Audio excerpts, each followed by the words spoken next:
టాలీవుడ్ అగ్ర నిర్మాతలు దిల్ రాజుతో పాటు మైత్రి మూవీ మేకర్స్ ఆఫీసులో ఇళ్లపై ఐటీ శాఖ సోదాలు జరపడం సంచలనంగా మారింది. CBI special wing. అరే వెళ్ళి తర్వాత రమ్మని చెప్పాను కదా.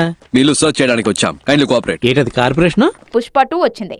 మా సినిమా బాహుబలి 2ను కొట్టిందంటూ అది మించి ఎదిగిరోడు ఇంకోడున్నాడు చూడు ఎవడంటే అది రేపటి నేనే. జాగ్రత్త, ఎవరనుకున్నావు? నల్లబాలు నల్ల త్రాచు లెక్క. అధికారికంగా చెప్పడమే కాదు 1830 కోట్ల పోస్టర్ విడుదల చేశారు. నేనే బెటర్ రా, కాస్త వెనక ముందు ఆలోచిస్తున్నాను. నువ్వేంట్రా ఏకం గేట్లు ఎత్తేస్తున్నావు? ఏం క్యారెక్టరా బాబు నీది? తమ సినిమాలకు 100 కోట్లు వచ్చాయంటూ నిర్మాతలు చేసే ఈ ప్రమోషనే వాళ్లను ఇబ్బందులు పడిస్తుందేమో. ఎవరు చేసిన కర్మ వారనుభవించక ఏడికైనను తప్పదన్నా. నేనేం పాపం చేశాను, నాకే ఇన్ని కష్టాలు వచ్చాయి. ప్రధానంగా పుష్ప 2 సినిమా లావాదేవీలపై ఐటీ ఫోకస్ పెట్టింది. ఏనాడో ఏ తీరో ఎవరు చెప్పగలరు, అనుభవించుటకు సిద్ధమన్నా. ఏంటిది మాకేంటిది అంట? 2000 కోట్లు అన్నారు, 1800 కోట్లు అన్నారు. తీయండమ్మా. కొట్టుకొచ్చారా దీన్ని? కొట్టుకురావడం సార్, ఇది మా సొంతం. రేయ్, ఆ బాక్స్ కి మీ ఫేసుల్ కి కనెక్షన్ కుదరడం లేదా? డబ్బులన్నీ ఎక్కడున్నాయి? తీయండి తీయండి, లెక్క చూపించండి. తీసి చూపించండి రా. నాయనో, వీడు ఈ టైప్ లో తగిలాడేంటి? ఏదో చేసి పంపించకపోతే తర్వాత అడుక్కు తినాలి. ఏంటి ఎరి పుష్పం సినిమా హిందీలో ఇరగదీసింది, అమెరికాలో నలిపేసింది, దంగల్ రికార్డు బద్దలే అన్నారు కదా. ఇక్కడ అందరూ దొంగల్లా ఉన్నారు, మీరు మాత్రం మంచి వాళ్ళలా ఉన్నారు. One minute. చిల్లరగలరా, ఐటీ ఆఫీసర్లంతా పుష్ప 2 నిర్మాతల కోపల మీద పడ్డారు. తీయండి, ఆ డబ్బులన్నీ ఎక్కడున్నాయో తీయండి. టైం అయిపోతుంది, ఇన్కమ్ ట్యాక్స్ కట్టాలి. ఎంత? బుర్ర బద్దలు కొట్టుకుంటే 15 లక్షలకు తెలింది. వచ్చే లెక్క కంటే పోయే లెక్క కూడా దేవిరా. పూటకో పోస్టర్ అచ్చేయించారు, రోజుకో రకంగా అచ్చేయించారు. అబ్బాబ్బాబ్బాబ్బాబ్బా, వాళ్ళ జమ్మం సుల్లేక చచ్చిపోయారు జనాలు. 300 రూపాయలకి 30,000 రూపీస్ బొక్క పెట్టుకున్న ఎదవెవడన్నాడంటే అది మనమే. మళ్ళీ ఇంత చేసి తన లైఫ్ లో ఏమన్నా హీరో అయ్యామా?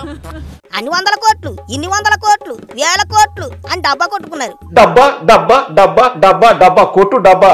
తీయండి, ఇప్పుడు ఆ డబ్బులన్నీ ఎక్కడున్నాయో చూపించండి. లెక్క చెప్పండి రా బాబా.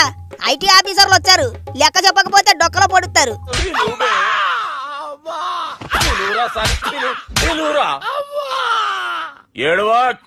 చూపించండి, తీయండి. లేవా? చూడండి, సూట్ కేసుల్లో కట్టలకు కట్టలు దాచిపెట్టుంటారేమో. పుష్ప 2 రికార్డులు బద్దలు కొట్టింది అన్నారు కదా, చూపించండి. పైసలేడరా? సరే అదే పైసలేడా కాదు సార్, నేను చెప్పేది మీ ఉంటే కదా చూపించడానికి. పులిని చూసి నక్క వాతలు పెట్టుకున్నట్టు బాహుబలి రికార్డు బద్దలే, RRR రికార్డు బద్దలే అని ఫేక్ కలెక్షన్లు వేసుకుని ముస్టోలు మురిసిపోయారు. ఒరే కాస్త ఆగనరా బాబా అని అడుక్కున్న ఏం లేదు. బాహుబలి రికార్డు బద్దలే, RRR రికార్డు బద్దలే అన్నట్టుకుని ఆ గుటకగాళ్ళు పేటీఎం గాళ్ళు ఏం ఎగిరారు. పందెం పెట్టుకున్నారా? పందెం అంటే చెప్పు, రెడీ. మనం మన ఇద్దరు ఎవరు పెద్దదైతే ఆ డ్రెస్ తీసుకుంటే మెదడు పని చేస్తాడు. నేనే పెద్ద అంత లేదు, నీకైనా పెద్ద నేను. ఇద్దరు ఎదవలే. అసలు వీళ్ళ ఎగరటం చూసే ఐటీ ఆఫీసర్ల కన్ను వీళ్ళ మీద పడింది. కరెక్ట్. అబ్బా, ఆ గుటకా సినిమాకి అంత సీన్ ఉందేట్రా? నిజంగా అన్ని కోట్లు వసూలు చేసిందా? ఏది చూపించండి అని నిర్మాతలు ఇళ్ల మీద పడి చెకింగులు చేశారు. ఇది అదే. ఇప్పుడు బాగైందా? అసలు ఆ అల్లు అర్జున్ కి ఈ ఓవర్ యాక్షన్ గాళ్ళ వల్లే పెద్ద సిక్కొచ్చి పడింది. మీరు లేకపోతే నా లైఫ్ ఇంకా మంచిగా ఉండేది. అప్పుడు థియేటర్ దగ్గర ఓవర్ యాక్షన్ చేసి బొక్కలో ఎట్టించారు, అయినా బుద్ధి రాలేదు. ఏదో తప్పైపోయింది అంతే. మూసుకొని కూకొనరా అంటే కలెక్షన్లు, కాసులు, వసూళ్లు అని రెచ్చిపోయి ఉత్తుతి ప్రచారం చేసుకున్నారు. ఏదో సరదాగా సూచన. ఇప్పుడు కూకున్న చేప కిందికి నీళ్లు తెచ్చుకున్నారు. ఒకవేళ నిజంగా సినిమాకి అన్ని కలెక్షన్లు వస్తే, అన్ని లాభాలు వస్తే అనా పైసాతో సహా ఐటీ ఆఫీసర్లకు లెక్క చూపించాలి. చెప్పరా, నీ వల్లనే మామా, నా వల్లనే నీకు ప్రాబ్లం అవుతుందంటే వెళ్ళిపోతారా ఇడికెచ్చి. ఎట్టా వచ్చాయి, ఎందుకు వచ్చాయి, ఏడు సంగతి అన్ని విషయాలు వాళ్ళకు పూసగుచ్చినట్టు చూపించాలి. లేదు మా ఓవర్ యాక్షన్ కోసం వేసుకున్నాం, అన్ని డబ్బులు రాలేదు, అవన్నీ ఫేక్ కలెక్షన్లు అన్నారంటే ప్రజల్ని మోసం చేశారని సీటింగ్ కేసెట్టి లోపడేస్తారు. అప్పుడు బయటపడుతుంది అసలు బండారం. సిగ్గుండాలి చిల్లర సినిమాలు తీసి చిల్లర పోగేసుకుని డబ్బా కొట్టుకోవటానికి. కోట్లు 1800 కోట్లు అని ఆ పేకు కలెక్షన్లు ఆ పోస్టర్లు చూసి అలవాగాళ్ళు సంకలు గుద్దుకున్నారు. అవన్నీ పేకురా బచ్చాలారా అని ఐటీ ఆఫీసర్లు ఇప్పుడు తేల్చేశారుగా. ఒకవేళ పేకు కాకపోతే ఆ లెక్కలన్నీ ఐటీ ఆఫీసర్లకు చూపించాలి. ఎంత ఘోరం జరిగిపోయిందిరా. చూపిస్తే వాటికి పన్ను కట్టాలి.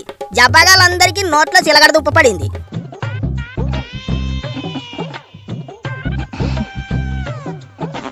అందుకే ప్రతిదానికి ఊరికే ఎగిరి పడవద్దు. అబ్బా అబ్బా అనుకుంటూ ఎగరొద్దు. అయినా ప్రతిదానికి ఓవర్ ఎక్స్ప్రెషన్. ఇప్పుడు ఆ జలగన్నతో రాసుకుని పూసుకొని తిరిగితే ఇదిగో ఇట్ట దారిని పోయే దరిద్రాలన్నీ వచ్చి తగులుకుంటాయి. సరిపోయింది. హీరో విలన్ కొట్టుకుని కమెడీని చంపేసినట్టు నా మీద పడతారండి. ఇంకెప్పుడు తెలుసుకుంటారా అయ్యా? చూద్దాంలే. చూడటం కాదండి, మీరు చెయ్యాలంతే. సరే, మీరు ట్రై చేస్తారన్నారంటే అది ఓకే అయిపోయిన